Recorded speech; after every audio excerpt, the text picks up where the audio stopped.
So this first heat wave of summer is coming in hot. Many people are at risk for heat illness. Our Pepper Baker joins us now with more on efforts being made to help people during these high temperatures.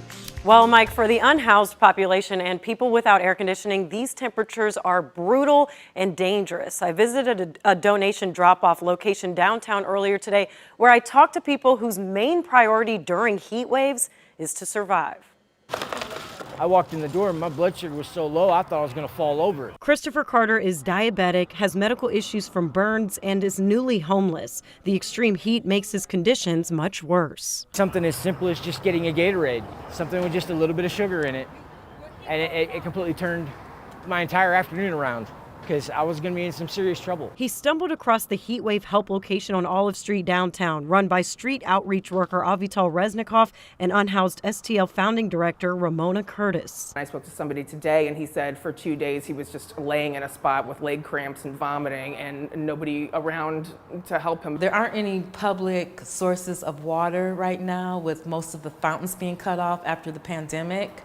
So our unhoused neighbors don't really have access to water. The city thinks that libraries are a suitable place for people to go whenever they're trying to escape dangerous conditions, and it's really not a great option for a lot of people. And a lot of people that are unhoused suffer from mental illnesses where they have outbursts, and of course the library is a quiet place, so that's not the best place for them. St. Louis Fire Chief Dennis Jankerson says their heat-related calls have been relatively mild. Well, so far over the past, I'll say 3 days of heat wave, we've been averaging about 10 a day, which isn't bad.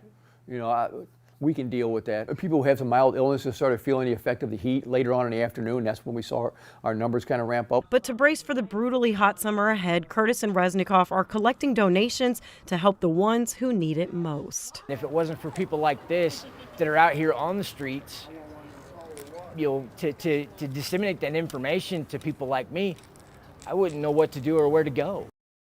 Now, we have information to reach out to Reznikov and Curtis to help with donations on KSDK.com, but they said you don't need to wait on them. Simply freezing water bottles overnight and giving them out the next day, or dipping washcloths in cold water, wringing them out, and then giving them to people on the street makes the world of a difference.